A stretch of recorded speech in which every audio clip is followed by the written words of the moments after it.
घर में ये 4 लोगों का आना अत्यंत शुभ माना गया। इन 4 लोगों के चरण आपके घर के लिए अति शुभ माना गया।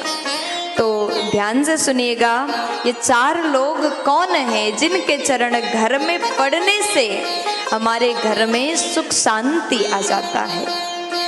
तो शास्त्र ने कहा इन 4 लोगों के चरण अगर आपके घर में पड़ जाए तो आपका घर वैकुंठ बन जाता है।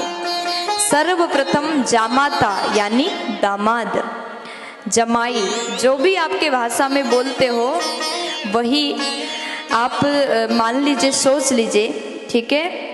क्योंकि यहाँ पर मुझे बहुत से जगह से लोग सुन रहे हैं, बहुत से देश से लोग सुन रहे हैं। दामाद के चरण, ज्वाई के चरण, सबके भाषा में बोलो, मुझे बहुत 2-4 भाषा में तो पता है लेकिन बहुत सारे भाषा में नहीं पता, ठीक है। तो जामाता संस्कृत में बोलते हैं। दामाद के चरण अति शुभ माना गया। आपके घर में अगर दामाद साल भर में 1 बार भी आए तो दामाद के चरण घर में पड़ना अत्यंत शुभ है। आपके घर में सुख शांति आती है। इसलिए कभी दामाद का निंदा मत करो, जमाई का तिरस्कार मत करो, दामाद का सम्मान करो। लेकिन दामाद के बारे में उतना बोलने की जरूरत मुझे नहीं है, क्योंकि दामाद जी अगर घर में आते हैं तो उनके लिए अलग ही स्वागत किया जाता है, 56 भोग खिलाया जाता है, खूब सेवा किया जाता है। और पहले दामाद जी और दूसरे नंबर में ननंद। अब यहाँ हर भाभियों को सुनने की जरूरत है, क्योंकि ननंद ज्यादा घर में आए तो भाभियां पहले से मुंह बना लेती हैं, मुंह फुला लेती हैं। ननंद अगर घर में आए तो वो चरण, ननंद के चरण भी अति शुभ माना गया। वो घर भी वैकुंठ हो जाता है जिस घर में दामाद आते हैं, जिस घर में ननंद आती है। इसलिए सब भाभियां जितने मुझे सुन रहे हैं, आपके घर में भी आपकी ननंद आ जाए तो मुंह मत बनाना, जितना हो सके सेवा करना, जितना हो सके 56 भोग उनको खिलाना और कहना कि बार बार आया करो। क्योंकि ननंद अगर घर में बार बार आए, ननंद भी समझदार होती है, साल भर में 1 बार आती हैं, और किसी किसी के बहुत जल्दी हफ्ते भर में 3 बार आ जाते हैं, है ना।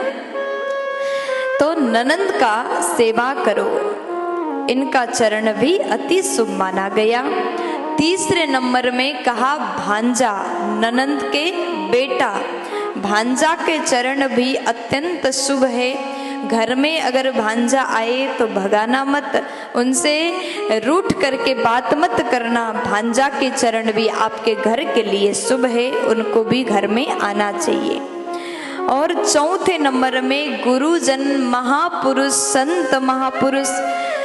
संत महापुरुष के चरण जिस घर में पड़ता है वो साक्षात वैकुंठ बन जाता है। और संतों के चरण जिस घर में हो जाए वो घर के भाग्य खुल जाता है, उस घर के लोग धन्य हो जाते हैं जिस घर में संत का चरण आ जाता है, चरण पड़ता है। तो साल भर में संत अगर रोज रोज ना आए तो कम से कम अपने गुरुजी को साल भर में 1 बार जरूर घर में बुलाओ। 365 दिन में अगर 1 दिन भी आपके गुरुदेव कोई संत महापुरुष आपके घर में प्रवेश अगर 1 दिन भी करते हैं तो 365 दिन तक वो घर में मकर संक्रांति आ जाता है। इसलिए वो घर धन्य है जिस घर में संतों का चरण पड़ता है।